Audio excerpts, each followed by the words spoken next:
Friends, we're going to talk about section 3 of chapter 9, and it's one of my favorites. It's about finding slope of a line, and slope always reminds me of skiing or snowboarding. I always do it with my family. On Christmas Eve we always go skiing, and when we talk about slope, I always think of the ski hill.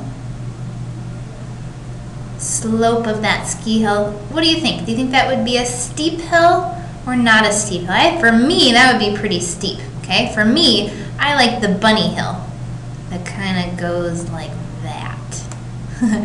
The slope of this line is not very steep, and that's more of a line for Mrs. Sanford. So try to keep in mind we're talking about the steepness of a line when we're talking about slope. Okay, you guys are going to find slope a couple of different ways today. You're going to find slope by just looking at a line. You're going to calculate it by counting. And then a little bit more advanced, you're going to actually calculate it from two ordered pairs. So a couple different ways to find slope, and I think it's really fun. So to find slope of a line, we're going to use the variable m. That's the standard variable to stand for slope. So whenever I say m equals, you're actually looking for the slope. So slope is considered the change in the y value, so the up or down, over the change in the x value, so the x value.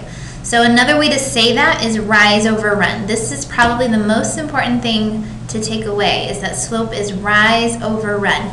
Now rise, usually when you think of rise, you think of going up. But for the slope, we could have a positive slope that would be going up, or we could have a negative slope that's going down. Rise means either one, up or down. Okay, so if it's a negative, we're going to go down. If it's a positive, we're going to go up. And then it's rise over the run, and we're always going to run to the right. Run to the right, okay? So this will make more sense when we go to graph it. Oh, here it is. Run to the right. So don't forget that when you're graphing the slope. All right? So these are important tools to remember when you're thinking about slope. M, rise over run, and then let's just kind of get to it here. So you're given a graph with a bunch of different lines, and you're going to be asked to find the slope. So we need to find the slope of line AB. So line AB is right here, and you have 2 points on the line. So what you're going to do is you're going to calculate the rise over run. So our answer is going to be a fraction, and we need to figure out how many up and how many over. Our change in the y value over our change in the x value. So you're always going to start to the point that is furthest to the left. So it's the opposite of what I told you here. We're going to run to the right, but we're going to start at the point that's furthest to the left. Like you're reading a book. We go from left to right. So we have our point A is furthest to the left. So our rise, in order to get to the B, we're going to go up. So we're going to go up 1, 2, 3. Okay? So I go straight up 3 points to get to the next point. So that's going to be my rise. Okay, up 3. Now we need to figure out the run. So how many over to the right? So up 1, or over 1, 2, 3, 4. So over 4. So our rise over run is 3 over 4. And since we went up, it's a positive. Alrighty? So what you're going to want to do with slope is always make sure that it's in simplest form. So in this case, 3 over 4 does not simplify. So m is equal to 3 over 4. That's your slope. And to me, this would be a pretty steep hill if I were to go down that. Okay? Alright, let's try the next one. So we have CD. Actually, I'm going to have you guys try CD. Why don't you guys give it a try? Make sure that you simplify your slope if you can. All right, try number 2. All right, let's try number 3 together. EF. All right, so here's EF. I'm going to start at the point that is furthest to the left, like I'm reading a book, and we're going to do rise over run. So for E, in order to get to F, I'm going to have to go down. My rise is going down. So if I go down 1, that means I'm going to have a negative slope. Okay, so negative 1. And then what's my run? How many over? 1, 2, 3, 4, 5. So over 5. okay? Negative 1 over 5. Now, always make sure you simplify. You actually cannot simplify negative 1 over 5, so you are finished. All right, go ahead and try example 4 on your own as well. How many down and how many over? Make sure you are simplifying your fraction, okay? All right, so let's look at these questions here. How would you describe the positive slopes? So the only positive slope that I've graphed here is 3 over 4. So how would I describe this line? Well, it's positive, so it looks like it's going up to the right. Okay, so any line that goes up, up to the right is going to be a positive slope. Okay, on the other hand, if we have a negative slope like this one, it means we're going down to the right. So that's a way you can pick them out just by looking at them. Alrighty. Alright. We have some special cases down here. We have 2 lines here that aren't a diagonal line like the slopes we calculated here, so they're going to be a little different. So let's find the slope of JK. So JK, JK, just kidding. Nope, we really have to do it. Alright, so JK is, we're going to do rise over run. So we're going to start furthest to the left. How many up? I don't go up any. So that means my rise is 0. And my run is 1, 2, 3, 4, 5. So my slope is 0 over 5. Now if you simplify that and type that into your calculator, you are going to get 0. So this is a 0 slope. Now, a way that I like to, actually I'll tell you that later. So this is a 0 slope. It's a horizontal line. So anytime you see a horizontal line, you don't have to calculate it, okay? You could literally just say, oh, that's going to be a 0 slope, okay? All right, now for MN, we have a vertical line. So let's find the slope of this line. We can't start furthest to the left, so we'll just start down here. So we'll start at N. So my rise is 1, 2, 3, 4, 5. And my run is, oh, I'm not going to run any, so over 0.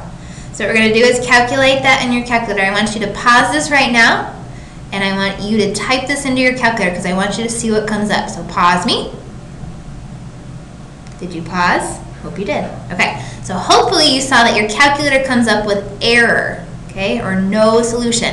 And that's because you can't multiply anything by 0 to get 5. So that means that there is no slope of this line. So whenever you have a 0 on the bottom or a vertical line, you're going to have a no slope. There's another name for that, and it's called undefined. Okay, either one is the same. Okay, so anytime you see a vertical line up and down, you should just know that's a no slope. Alrighty? Now a way that I remember this, and it's a little silly, I can write the word no with this line, so no slope. And then this one, oops, I can write the word 0 with this line. So that helps me sometimes if I forget. Alrighty? So anytime you have a 0 slope, this is a horizontal line. So don't worry about calculating them.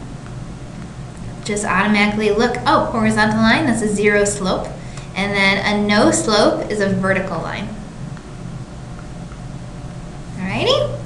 Okay, now we get to the fun part. Not that that wasn't fun, it's the best part of your day, but this is also fun. So this time, you're not going to be looking at a graph, you're going to be given 2 ordered pairs. And you guys are going to be asked to calculate the slope from those given pairs. And there's a special little formula up here. So the slope is equal to, remember, the change in y over the change in x. So I know this is totally inappropriate, but it will help you remember it.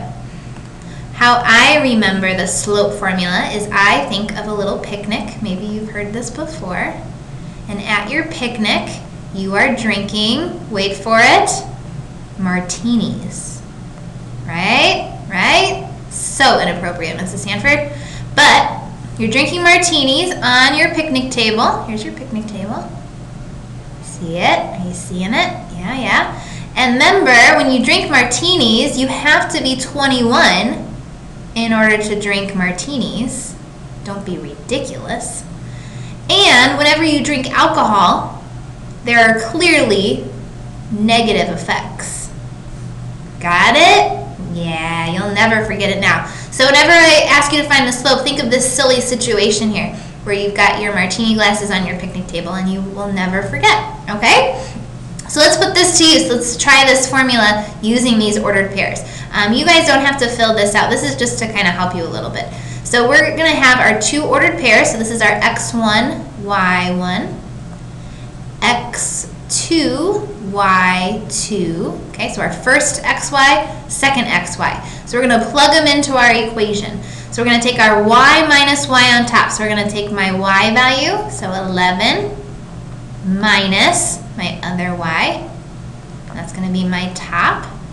And then on the bottom, I'm going to take my second x, so 12, minus my first x. Okay, so I've got my y's minus my y, x minus x, and we're going to get 3 over 9. Okay, so 3 over 9. Remember, we always simplify slopes. So this would simplify to be 1 over 3. So the slope of this line that goes through these points is 1 over 3. And I want you to think about what this looks like. It's a positive slope, so that means it's going to go up to the right. Alrighty? Yay, did it. Okay, let's try this one. We're going to take our x values. Actually, I'm going to have you guys try this one in a little bit, not just yet, but I'm going to do this one with you. So we have our x and our y value, so x1, y1, x2, y2, and then we're going to plug it into our formula. Okay, so we're going to take our second y, so 4 minus 4 over 6 minus 3, and we're going to get 0 over negative 3. Okay, so if you type that into your calculator to simplify, you get 0. So that means this is a 0 slope. So look back at your other notes on the other page if you need to. But remember, anytime you have a 0 slope, it's a horizontal line. Remember, we can write the word 0 with that line. Alrighty? Yay, slope. All right, go ahead and try this one on your own. Answer the question and see how you do. Good job, guys.